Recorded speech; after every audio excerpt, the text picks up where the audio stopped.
मित्रों, एक बार पुनः नारायण क्लासेस बायोलॉजी में आपका हार्दिक स्वागत है। आज हम लोग एक नया टॉपिक पुष्प की संरचना, स्ट्रक्चर ऑफ फ्लावर पढ़ेंगे। आइए इसको पॉइंट वाइज देखते हैं। पहला पॉइंट है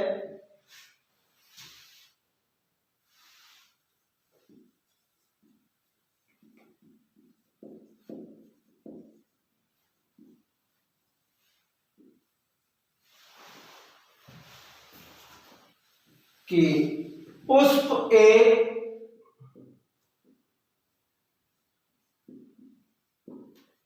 रूपांतरित प्ररोह है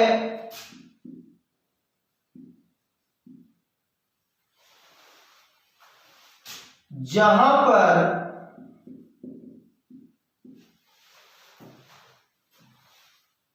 प्ररोह विभज्यों तक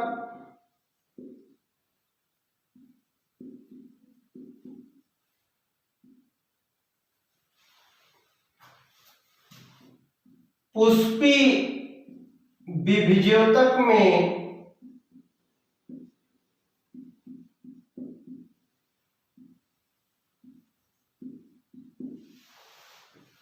परिवर्तित हो जाता है।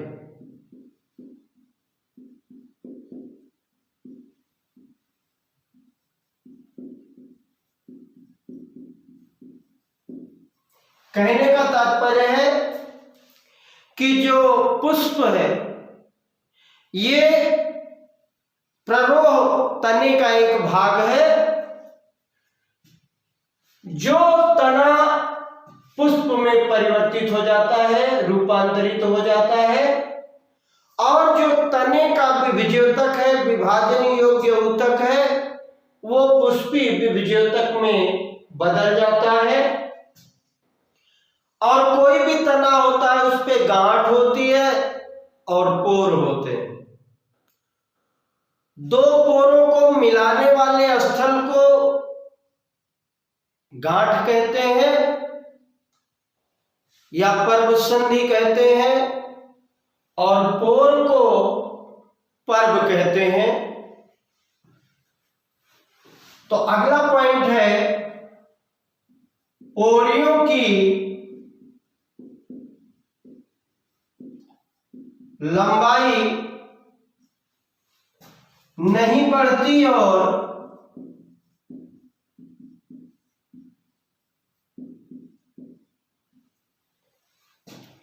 अक्ष दबकर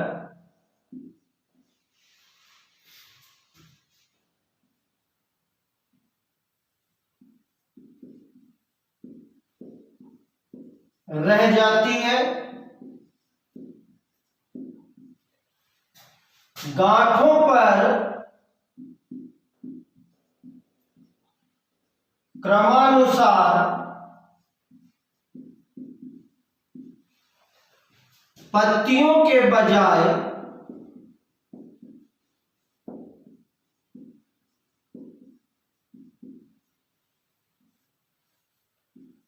पुष्पी उपांग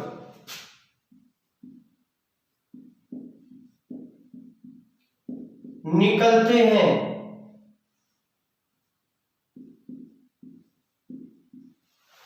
जब पोर की लंबाई कम हो जाएगी, पर्व की लंबाई कम हो जाएगी और उसका अक्ष दब जाएगा, और जो गांठ बनेगी जहां से पत्तियां निकलती हैं वहां पत्तियां निकलने के बजाय पुष्पी उपांग, जो पुष्प के अंग हैं, जो फूल के अंग हैं, वो निकलने लगते हैं। अगला पॉइंट है जब प्ररोह शीर्ष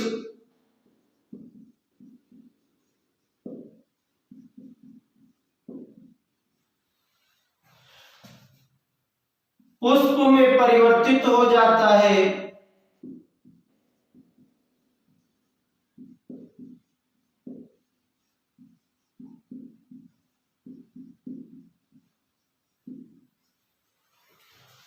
तो वो सदैव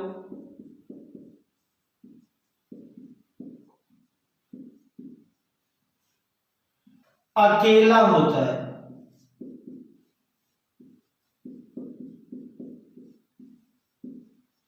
कहने का तात्पर्य है जब प्ररोह का शीर्ष, कोई भी प्ररोह है, अगर इसका शीर्ष पुष्प में परिवर्तित हो जाए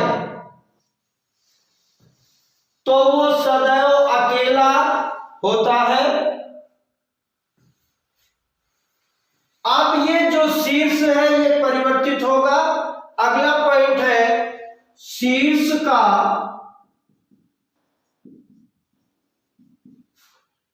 पुष्प में परिवर्तन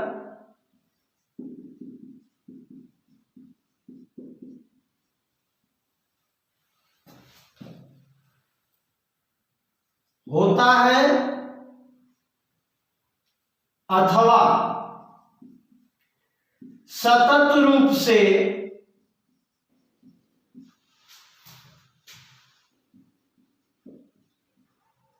वृद्धि करने के आधार पर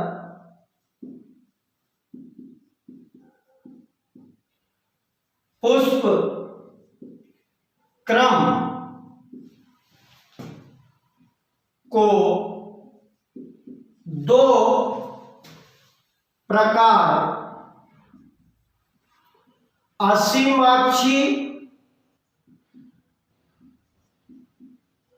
या ससीमाक्षी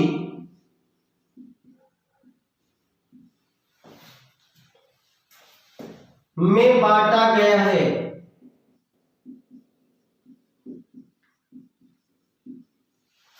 क्या कह रहे हैं कि जो शीर्ष है वो पुष्प में उसका परिवर्तन होना अथवा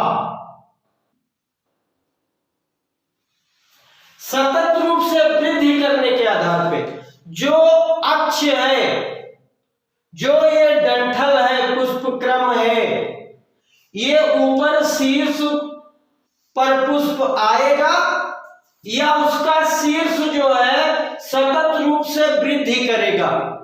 इन दोनों के आधार पर पुष्प क्रम को दो प्रकार, एक असीमाक्षी और दूसरे को ससीमाक्षी कहते हैं, इन दो भागों में बांटा गया है।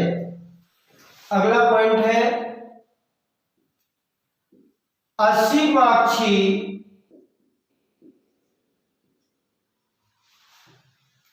पुष्प क्रम में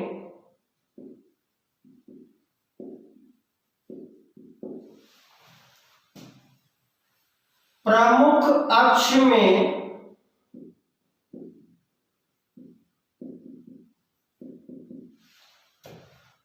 सतत वृद्धि होती रहती है, सतत वृद्धि होती रहती है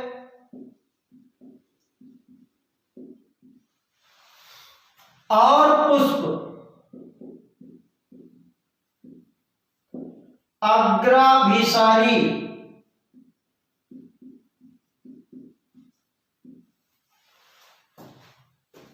क्रम में लगे रहते हैं।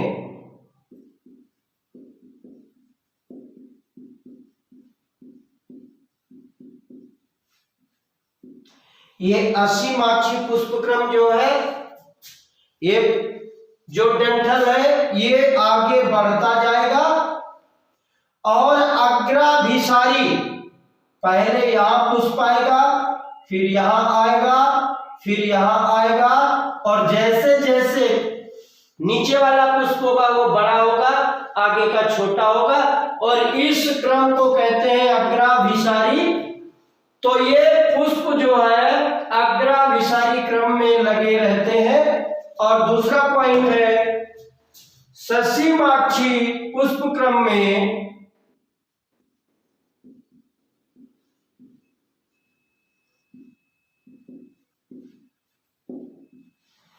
प्रमुख अक्ष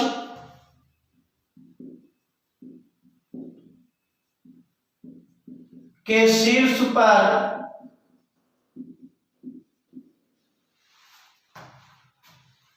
पुष्प लगता है,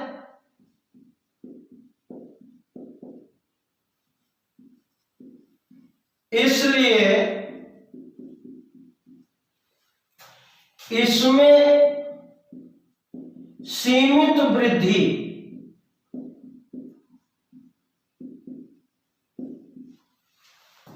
होती है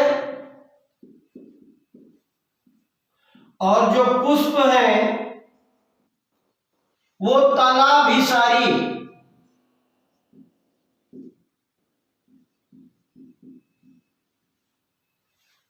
क्रम में लगे रहते हैं, क्रम में लगे रहते हैं। कह रहे हैं कि जब इसका जो अक्ष होगा इसके ऊपर पुष्प आ जाएगा तो दूसरा पुष्प इधर ही लग सकता है, और ये जो पहला पुष्प निकलेगा ये शशिमाक्षी पुष्प क्रम में प्रमुख अक्ष जो है उसके शीर्ष पर पुष्प लग जाएगा और ये बड़ा होगा, बाकी नीचे वाले छोटे होंगे और इसको कहेंगे तलाभिसारी क्रम। और ये तलाभिसारी क्रम में पुष्प लगते हैं किसमें? शशिमाक्षी में। और असीमाक्षी में कौन से होते हैं? अग्राभिसारी होते हैं। ये ध्यान देने की बात है। अगला पॉइंट है एंजियोस्पर्म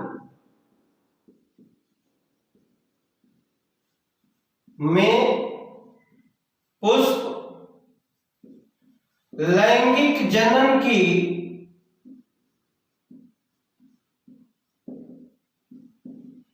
इकाई के रूप में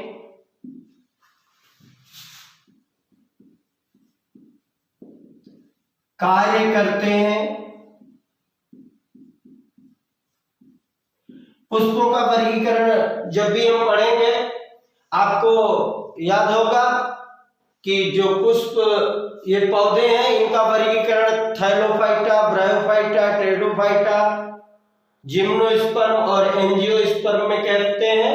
तो जो एंजियोस्पर्म है जिनमें पुष्प होते हैं उसमें पुष्प लैंगिक जनन की इकाई के रूप में कार्य करते हैं। अगला पॉइंट है एक प्रारूपी पुष्प में विभिन्न प्रकार के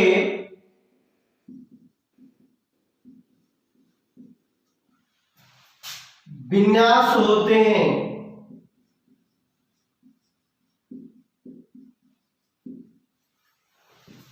जो क्रमानुसार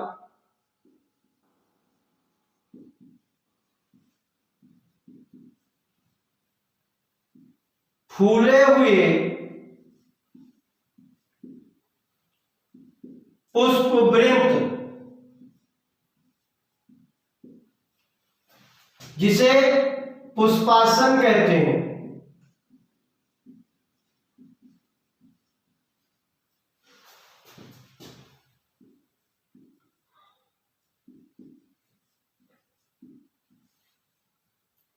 पर लगे होते हैं।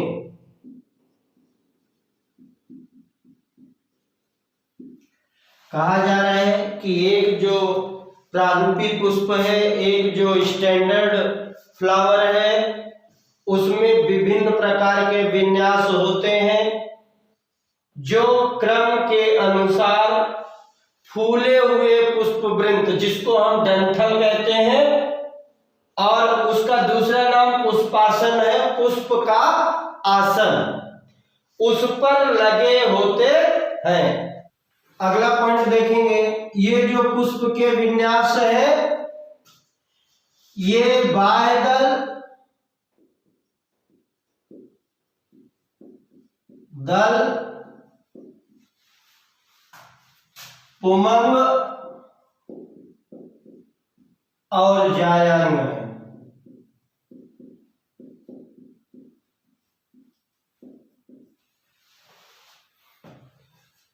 ध्यान दीजिएगा कि कोई भी प्रारूपी पुष्प है, स्टैंडर्ड फ्लावर है, उसमें ये चार चीजें होंगी।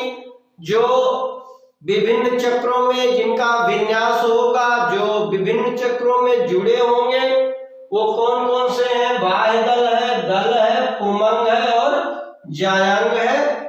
और इसमें जो ये बाह्य दल और दल है, बाह्य दल और दल सहायक अंग है,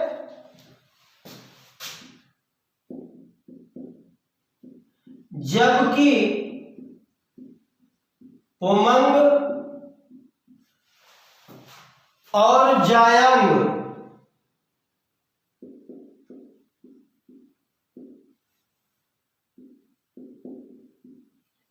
लैंगिक अंग है।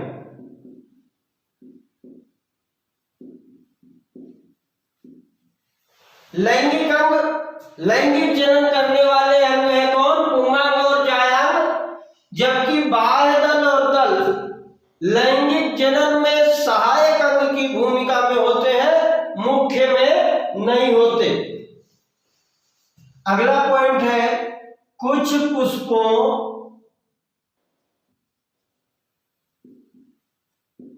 जैसे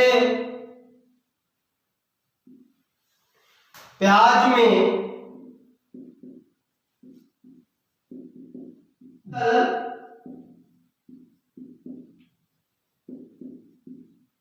और दल में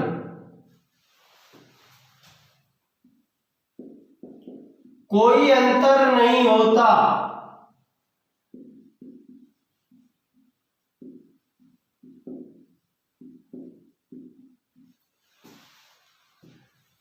इन्हें परिदल पुंज कहते हैं, इन्हें परिदल पुंज कहते हैं। कहने का तात्पर्य है कि वो पुष्प, वो फूल जिसमें बाह्य दल और दल में कोई अंतर ना स्पष्ट हो रहा हो, ऐसे बाह्य दल या दल के समूह को बाह्य दल और दल की जगह पर क्या कहते हैं? परिदल पुंज। अगला पॉइंट है, जब पुष्प में पुमंग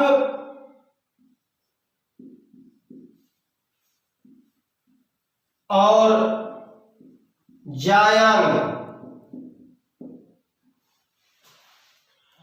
दोनों ही होते हैं,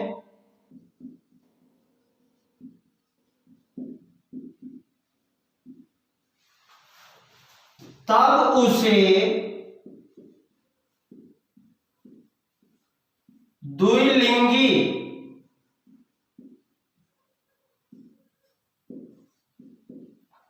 अथवा उभयलिंगी पुष्प कहते हैं।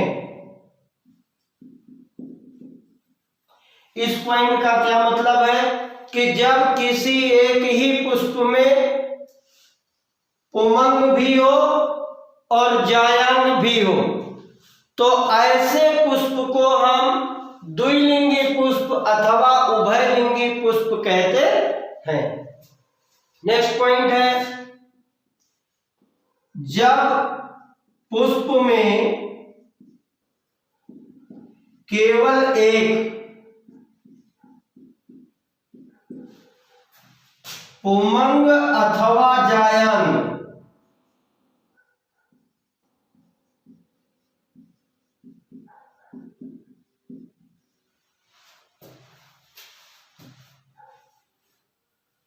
हो तो उसे एक लिंगी पुष्प कहते हैं।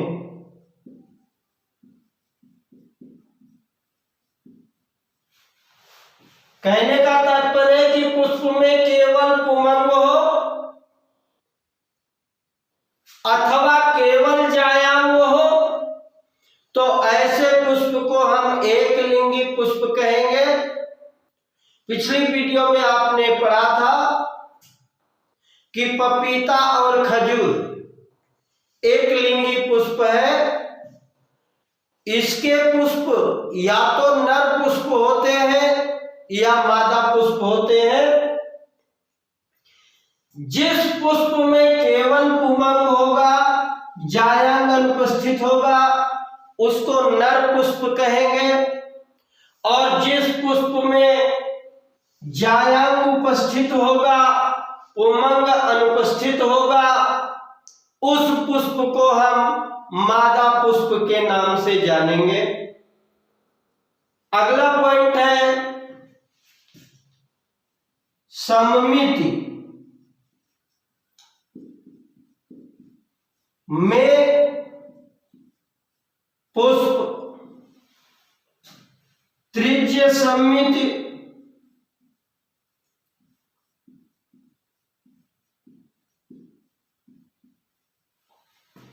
या इसी को नियमित कहते हैं,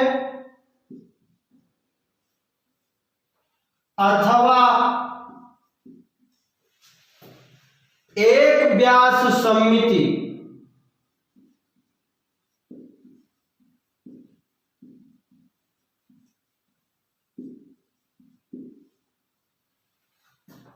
इसको द्विपार्श्विक कहते हैं।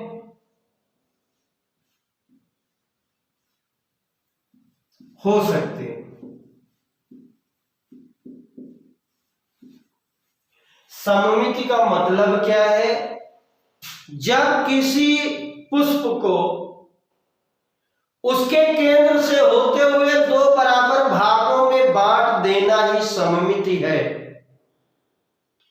और कोई भी पुष्प या तो त्रिज्या सममिति हो सकता है या एक व्यास सममिति हो सकता है या असममिति हो सकता है। इसके बारे में अगले पॉइंट में देखेंगे। जब किसी पुष्प को दो बराबर भागों में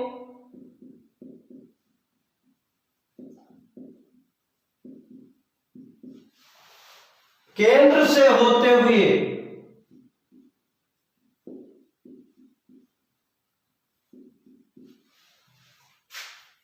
कहीं से भी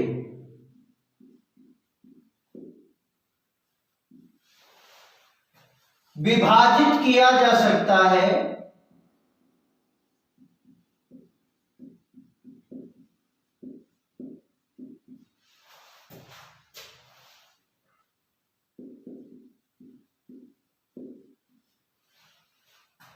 तब उसे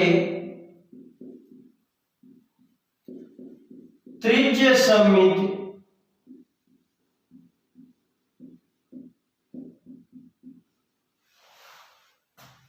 कहते हैं।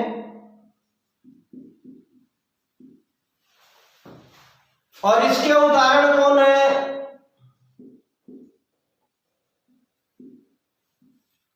सरसों,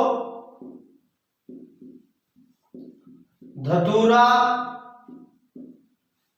मिर्च आदि। कहने का तात्पर्य है कि एक पुष्प है जिसको हम उसके सेंटर से कहीं से भी काट दें। मान लीजिए ये कोई पुष्प है, इसके सेंटर से यहां से काट दें तब भी दो बराबर भागों में, यहां से काट दें तब भी दो बराबर भागों में, यहां से काट दें तब भी दो बराबर भागों में, यहां से काट दें तब भी दो बराबर भागों में। जब ये कहीं से भी दो बराबर भागों में काटा जा सकता है या बांटा जा सकता है, तो ऐसे सममिति को हम त्रिज्या सममिति कहते हैं। और ये किस पुष्प में है? सरसों में, धतूरा में और मिर्च में।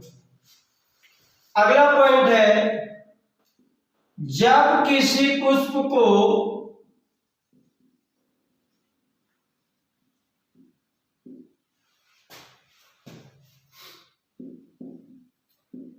केवल एक विशेष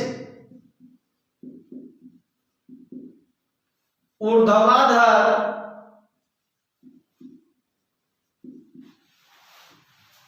समतल से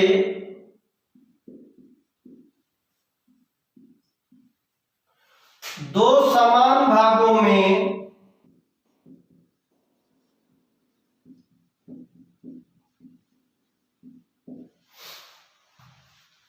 विभक्त किया जाए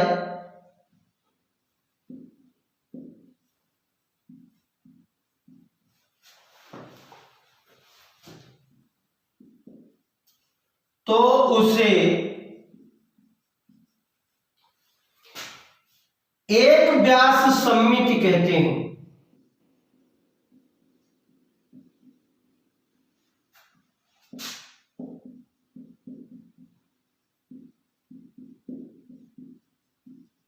और इसका उदाहरण है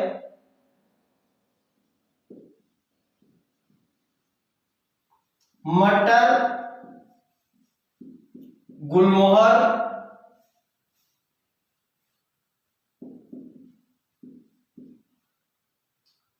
सेम, केसिया आदि।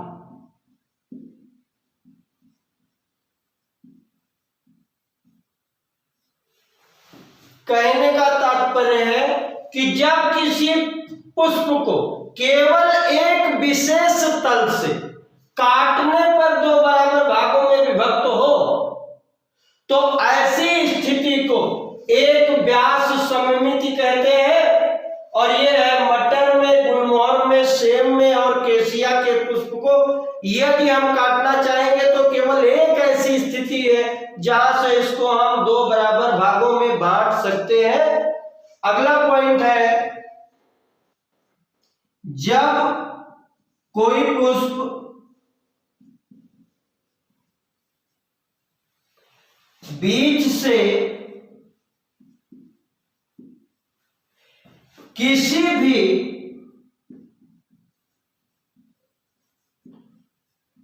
ऊर्ध्वाधर तल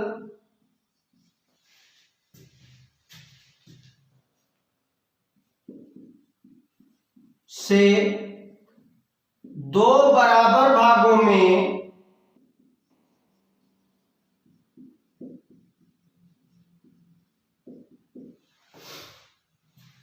विभक्त ना हो सके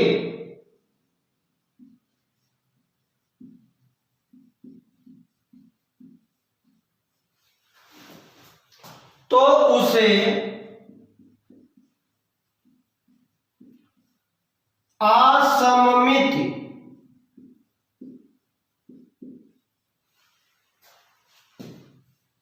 कहते हैं। जैसे केना में, केना एक पुष्प है, उसको किसी भी तल से दो बराबर भागों में नहीं काटा जा सकता। और जिस भी पुष्प को दो बराबर भागों में किसी भी तल से ना काटा जा सके या ना बांटा जा सके उसको हम कहते हैं असममिति। एक पुष्प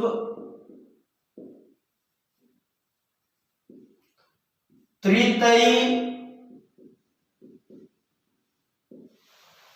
चतुष्टयी,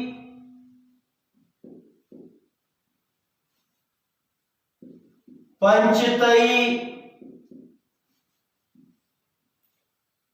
हो सकता है यदि उसमें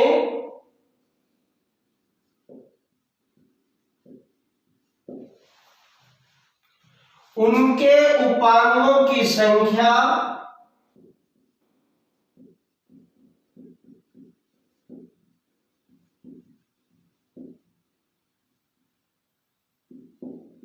तीन, चार अथवा 5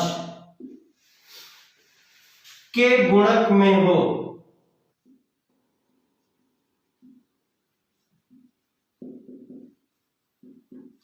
कहने का तात्पर्य क्या है कि एक जो पुष्प है वो त्रितयी, चतुष्टयी या पंचतयी हो सकता है। और ये कब होगा? जब उनके उपांगों की संख्या 3 के, 4 के अथवा 5 के गुणक में होंगे। अभी आपने 4 अंग पढ़े, बाह्यदल, दल, पुंकेसर या पुमंग और स्त्री केसर। यदि इन अंगों की संख्या जैसे 3 बाह्यदल है या 6 बाह्यदल है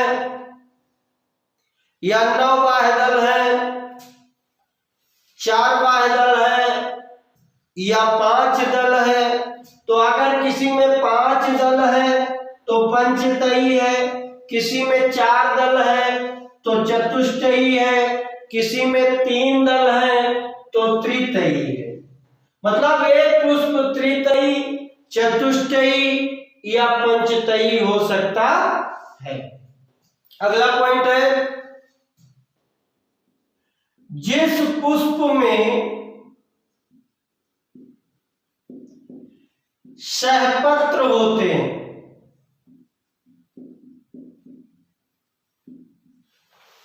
और सहपत्र क्या है? ये पर्णवृंत के आधार पर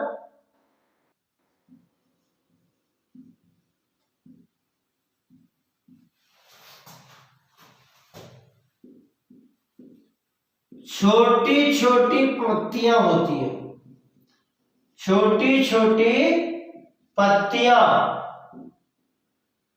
होती हैं। अब इसको देखेंगे, जिस पुष्प में सहपत्र होते हैं उन्हें सहपत्री कहते हैं, उन्हें सहपत्री कहते हैं। जैसे आपने गुलाब की पत्ती देखी होगी, तो गुलाब की पत्ती ऐसे बनी होती है, ठीक है, यहां पर छोटी पत्ती जैसी जो संरचना होती है, ये जो है इसको हम सहपत्र कहते हैं। पर्णवृंत के आधार पर छोटी छोटी पत्तियां होती हैं। आपने देखा होगा कि जो गुलाब की पत्ती ऐसे बनी होती है, उसके आधार पर जहां से ये तने से जुड़ी होती है वहां पर ये छोटी छोटी जो पत्तियां लगी होती है, इनको हम सहपत्र कहते हैं। और जिस पुष्प में सहपत्र होते हैं उन्हें सहपत्री कहते हैं। और जिनमें सहपत्र नहीं होते, और जिनमें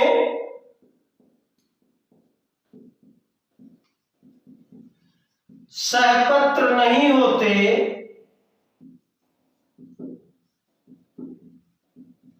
उन्हें असहपत्री कहते हैं।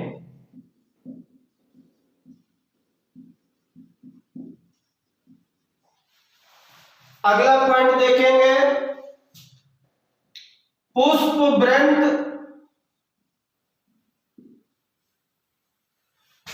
पर बाह्यदल पुंज, दलपुंज,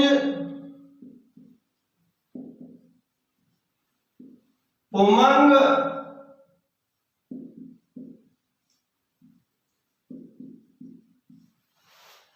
और जायंग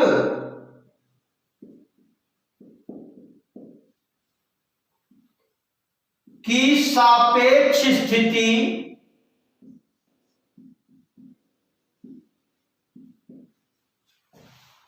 के आधार पर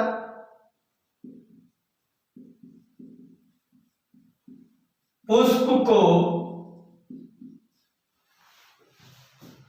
अधोजायंग,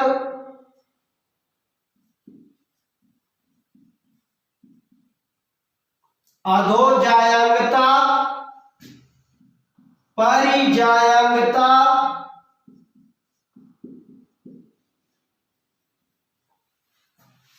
तथा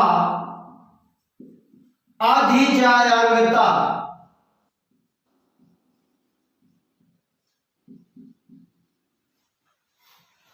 में बांटते हैं।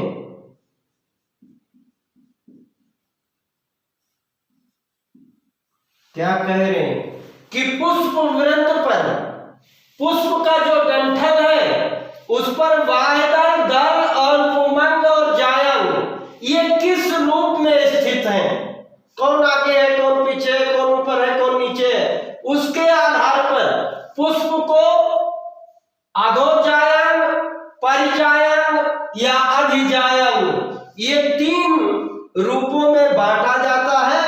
और इसको हम अगले पॉइंट में देखते हैं। पहला देखेंगे अधो जायंगता।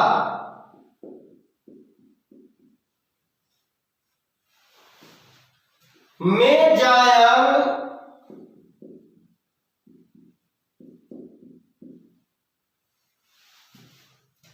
सर्वोच्च स्थान पर,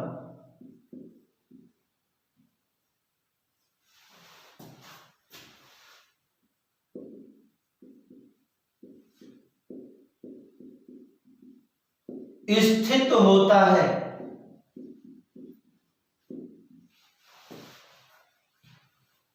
और अन्य अंग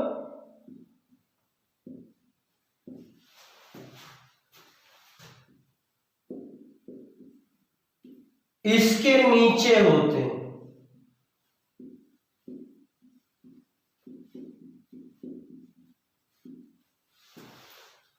ऐसे पुष्पों में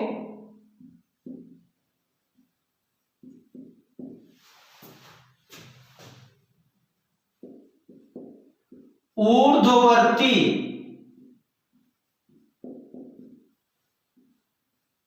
अंडाशय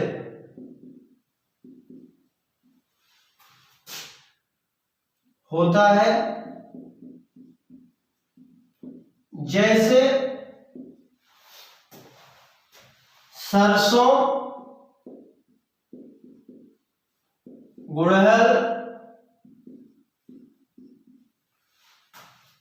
बैगन आदि। क्या कह रहे हैं, अधोजायंगता में जायंग सर्वोच्च स्थान पर होता है। पुष्प की संरचना आप लोगों ने देखी होगी, ये वर्तिकाग्र, ये वर्तिका और ये फूला हुआ भाग अंडाशय।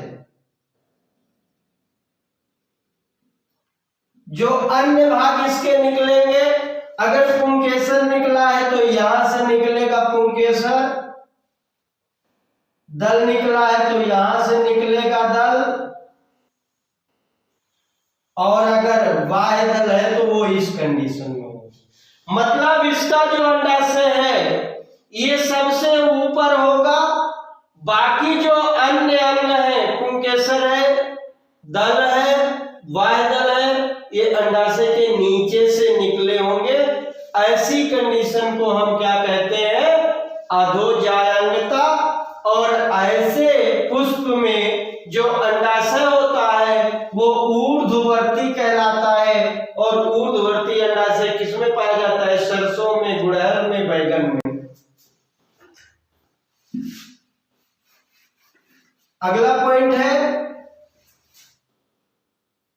परिजायंगता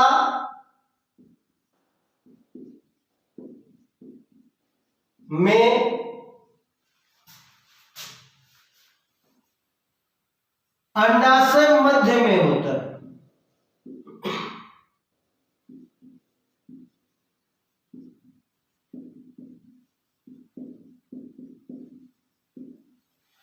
और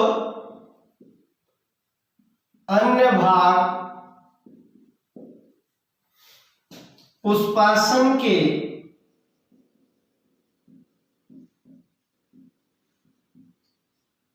किनारे पर स्थित होते हैं।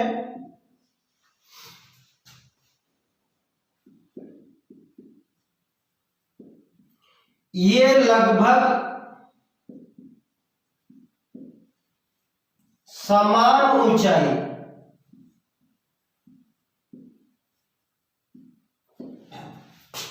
तक होते हैं।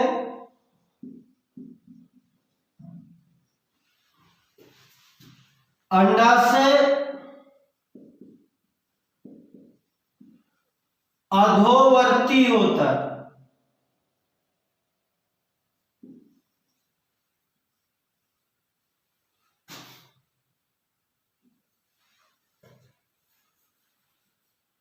आधा अधोवर्ती होता है।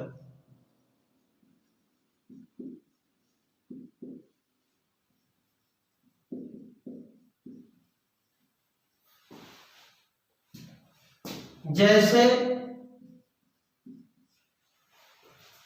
पल्म, गुलाब, आड़ू आदि। इसमें क्या कह रहे हैं कि परिजायकता में जो अंडाशय है वो मध्य में है। अगर अंडाशय ये है तो यही इसके बगल से ही, जहां ये स्थित है इसी के बगल से ही जो है पुंकेसर भी निकलेगा, यहीं से दल भी निकलेगा और यहीं से बाह्य दल भी निकलेगा। ये नीचे जैसी बात नहीं है, ये घेरे रहते हैं, पुष्पासन के किनारे पर स्थित होते हैं। तो इस स्थिति को हम परिजायकता कहते हैं। अगला पॉइंट है अधिजायंगता।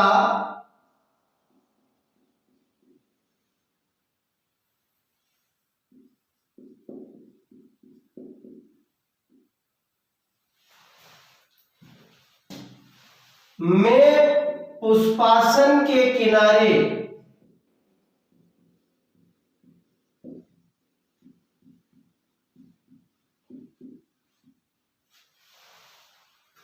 ऊपर की ओर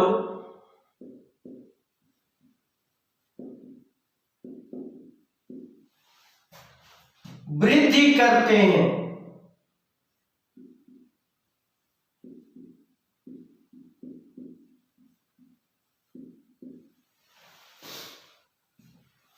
तथा अंडाशय को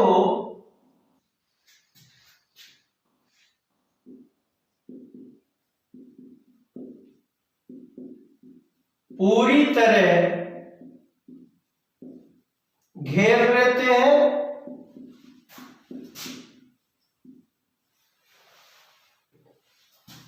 पुष्प के अन्य भाग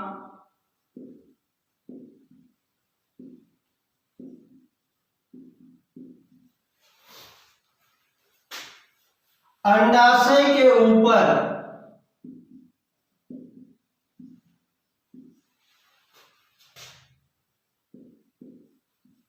स्थित होते हैं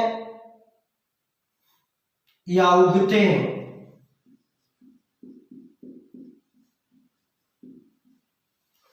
अंडाशय अधोवर्ती होता है।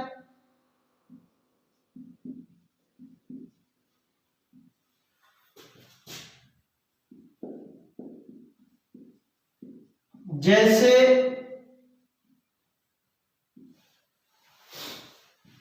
ध्यान दीजिएगा, जैसे ये अंडाशय है तो ये पूरा का पूरा हिस्सा जो है यहां तक इसको पुष्पासन घेर लेगा और जो बाह्य दल पुंकेसर या दल होंगे वो यहां से निकलेंगे। ये कंडीशन जो होगी उसको अधिजायंगता कहते हैं। प्रत्येक पुष्प में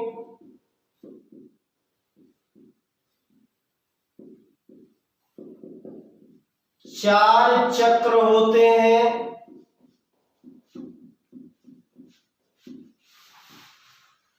जैसे बाह्य दल पुंज,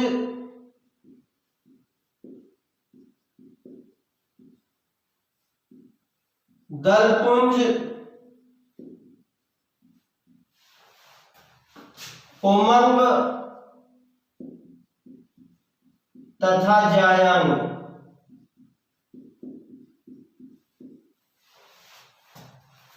ये प्रत्येक पुष्प में 4 चक्र होते हैं और इन्हें बाह्य दलपुंज, दलपुंज, पुमंग या जयांग कहते हैं। अगर इसमें से कम हो, 4 चक्र की जगह पर 3 चक्र हो तो उसे अपूर्ण पुष्प कहते हैं, और जब चारों उपस्थित हो तो उसे पूर्ण पुष्प कहते हैं, कंप्लीट फ्लावर और इनकम्प्लीट फ्लावर। तो इसमें पहला हम देखेंगे बाह्य दलपुंज। ये जो बाह्य दलपुंज है ये पुष्प का सबसे बाहरी चक्र है।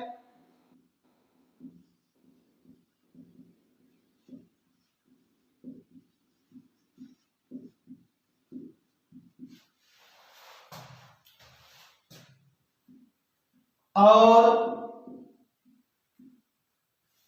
इसकी इकाई को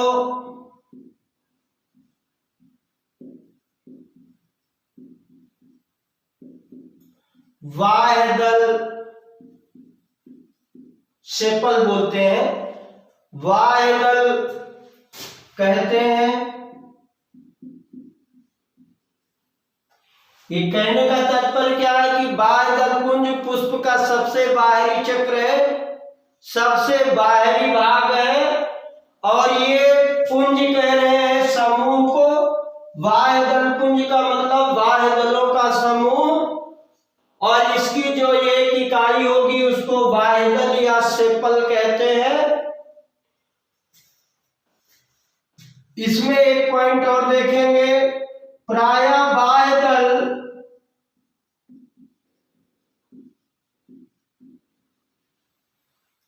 हरी पत्तियों की तरह होते हैं,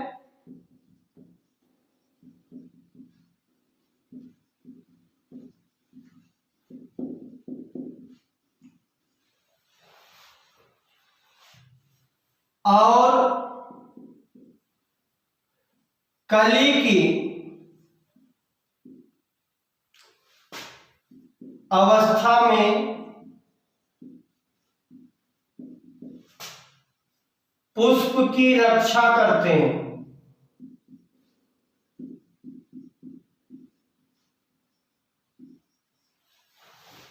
ये जो बाह्य दल है ये प्रायः हरी पत्तियों के कलर का होता है, लेकिन ध्यान रखिएगा कभी कभी ये दल के कलर का भी होता है। फूल जिस रंग का होता है उसी कलर का उसका बाह्य दल भी होता है। उदाहरण सरसों देख लीजिएगा कि सरसों में बाह्य दल और दल दोनों पीले कलर के होते हैं। ज्यादातर प्रायः इसलिए है कि प्रायः बाह्य दल हरी पत्तियों की तरह होते हैं, और जब फूल कली के रूप में होता है तो ये उसके ऊपर जो है क्या करते हैं, रक्षा करते हैं, पुष्प की रक्षा करते हैं।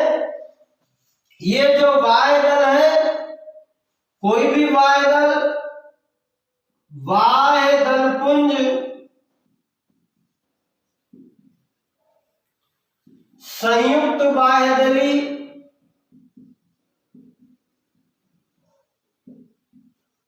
मतलब ये जो बाह्य दल है वो जुड़े हुए होंगे, जुड़े हुए बाह्य दल अथवा पृथक बाह्यदली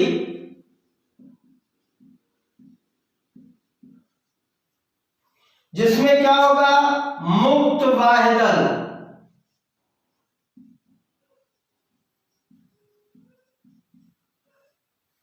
होते हैं। जितने भी बाह्य दल पुंज है या तो सारे दल जो बाह्य दल है वो सभी आपस में जुड़े हो सकते हैं। अगर जुड़े हुए हैं तो संयुक्त बाह्यदली कहेंगे, और अगर अलग अलग है, मुक्त है, तो उनको हम पृथक बाह्यदली कहते हैं। तो बाह्य दल पुंज जो है दो प्रकार का हो सकता है, एक संयुक्त बाह्यदली या दूसरा पृथक बाह्यदली। दल पुंज कोरोलो बोलते हैं। दलपुंज, दल ब्रैकेट में पंखुड़ी का बना होता है।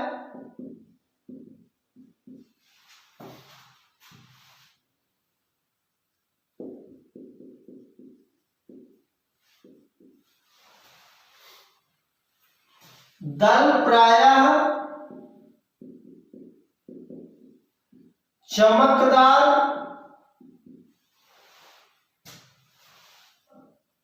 रंग के होते हैं।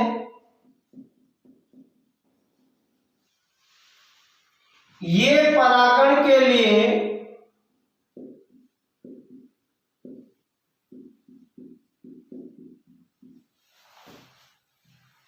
कीटों को अपनी ओर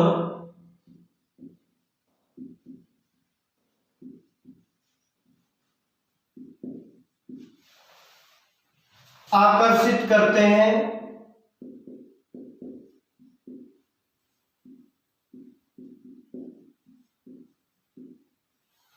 अभी अपने बाह्य दलपुंज की बात की, अब दलपुंज जो है ये दलों से बना होगा। एक पंखुड़ी को दल कहते हैं और ये प्रायः चमकदार रंग के होते हैं और इनका चमकदार होना एक विशेष कारण है कि परागण के लिए ये कीटों को अपनी ओर आकर्षित कर लेते हैं और अपने परागण को संपन्न करते हैं। अगला पॉइंट है बाह्य दलपुंज की तरह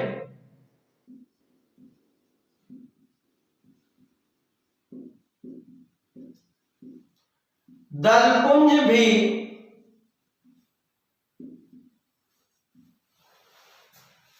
संयुक्त दली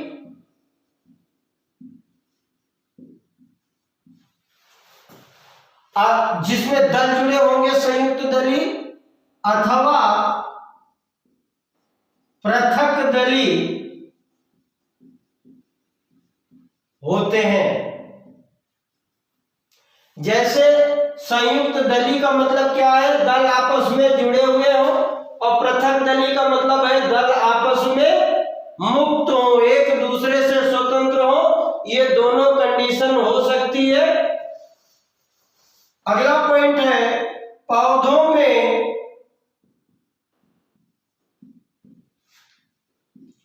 दलपुंज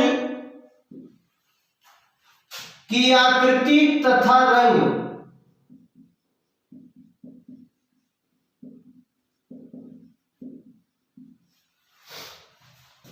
भिन्न भिन्न होता है।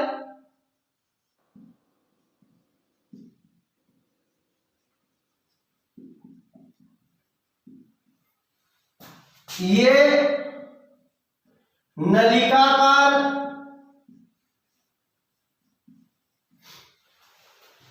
घंटाकार, कीपाकार,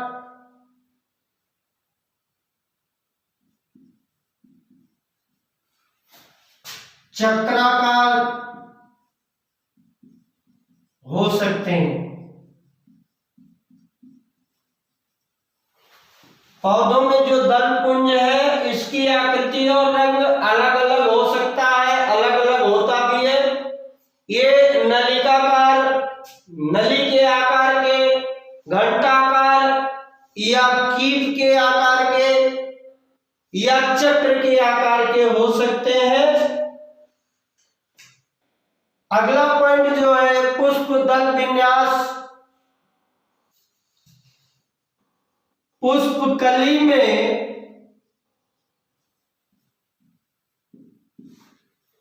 उसी चक्र की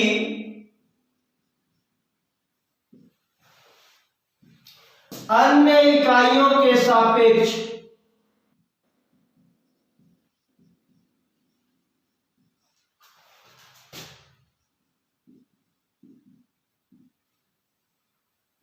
बाह्य दल या दल के लगे रहने के क्रम को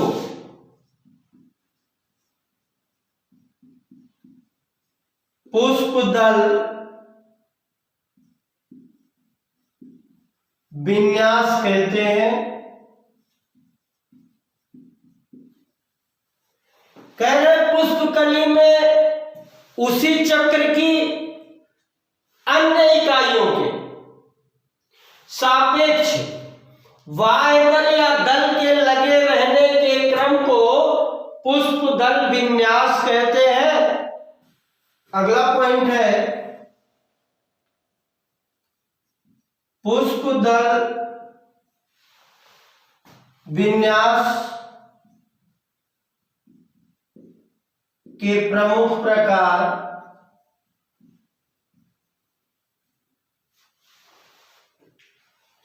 कोर स्पर्शी,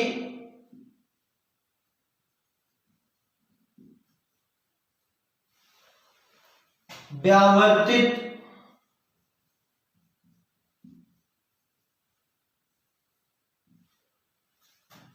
कोर छादी और वैक्सलरी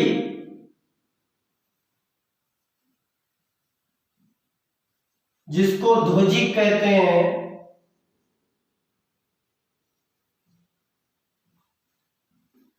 होते हैं।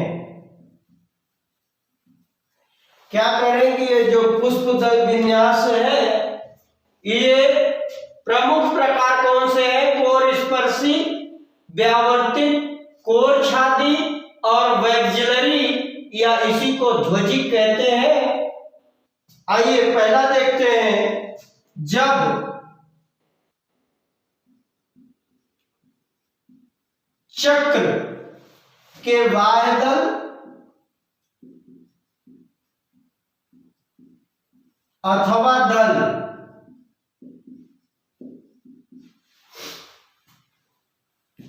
एक दूसरे के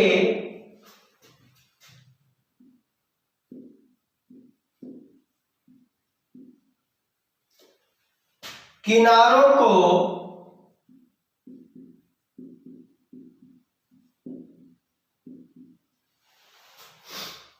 केवल स्पर्श करते हैं, केवल स्पर्श करते हैं, छूते भर है,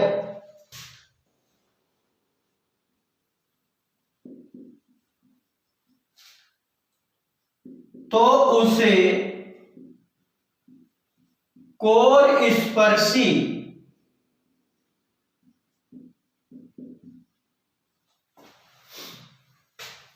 कहते हैं। जैसे कैलोट्रॉपिस,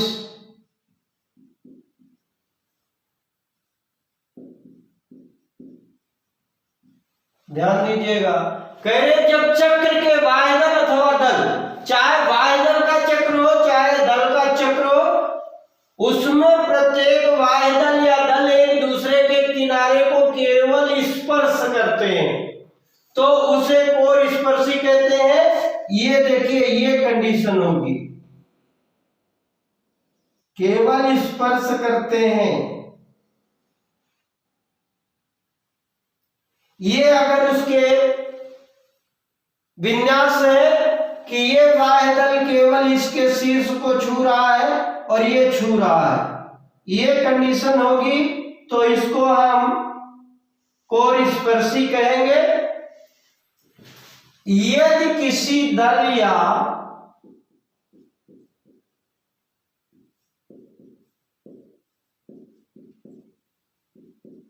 बाह्य दल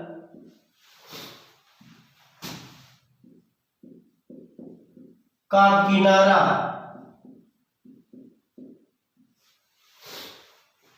अगले दल पर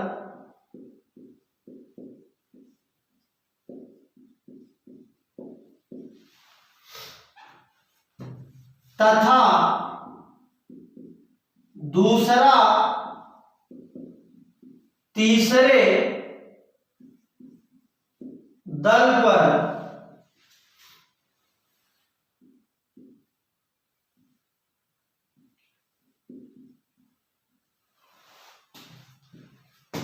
अतिव्याप्त हो तो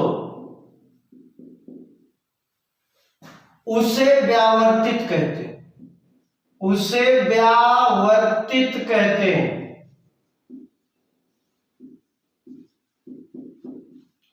इसको समझ लेते हैं कि इसका एक जो किनारा है वो दूसरे पे क्या होगा, चढ़ा होगा।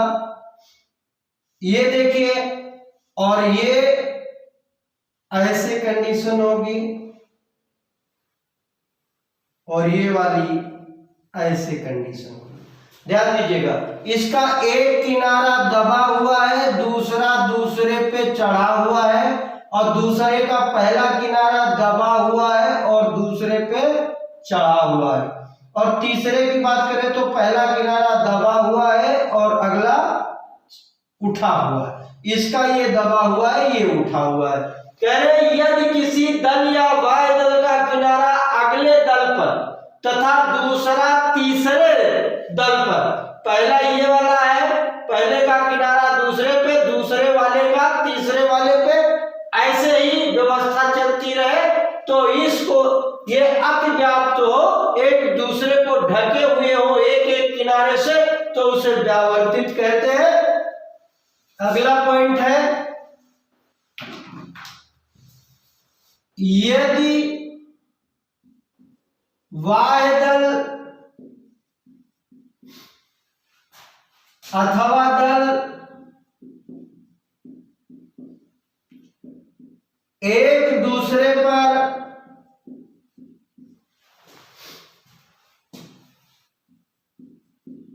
अतिव्याप्त हो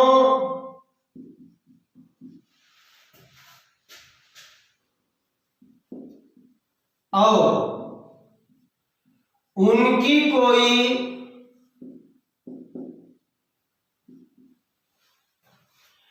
विशेष दशा ना हो या दिशा ना हो, विशेष दिशा ना हो,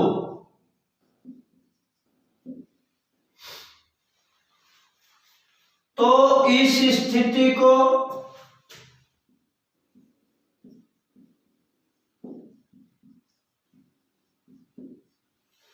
कोरछादी कहते हैं।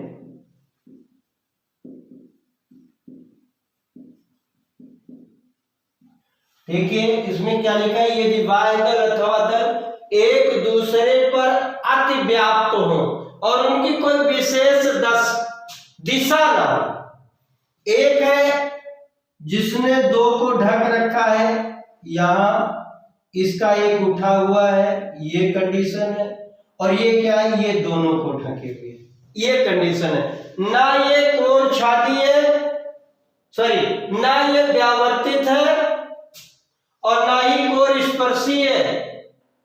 ये दोनों को देखिए कि इसका एक दबा एक बढ़ा है, इसका दोनों दबा है और इसका दोनों खुला हुआ। ये कंडीशन जब होगी तो उसको हम कहते हैं कोरछादी, जिसकी कोई विशेष दिशा नहीं है। आगे देखेंगे, मटर सेम में 5 दल होते हैं।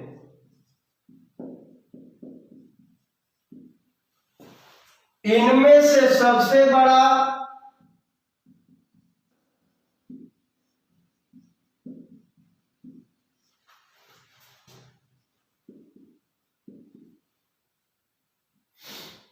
जिसको हम मानक कहते हैं, स्टैंडर्ड, 2 पार्श्वों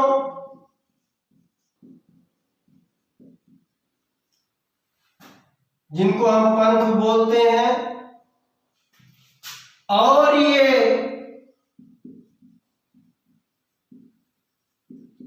दो सबसे छोटे अग्रदलों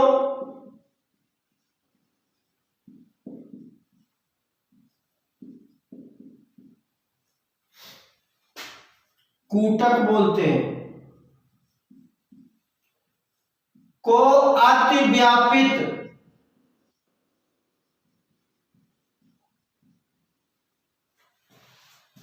करते हैं।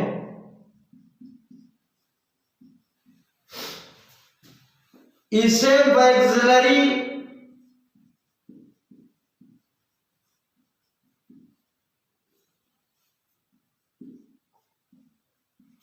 या पैपिलियोनियसिस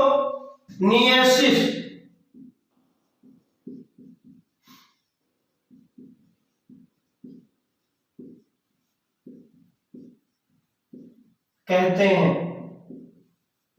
जिसको ध्वजिक हमने कहा मटर या सेब में 5 दल होते हैं। इनमें जो सबसे बड़ा होगा, मानक होगा, वो इस कंडीशन में होगा, जो 2 पार्श्वों को पंख को ढके होगा, और जो सबसे नीचे अग्रदल होंगे वो ये इस कंडीशन में होगा। और ये जो कंडीशन होगी बाह्य दल की या दल की, उसको हम कहेंगे वैक्सिलरी। इसके बाद अगले वीडियो में हम लोग पुमंग और जायांग के बारे में पढ़ेंगे। यदि ये वीडियो अच्छा लगा हो, हिंदी में आपको समझ में आ रहा हो, तो कमेंट करके जरूर बताइएगा और चैनल को लाइक और सब्सक्राइब करने का कष्ट करें। मिलते हैं अगले वीडियो में, तब तक के लिए धन्यवाद।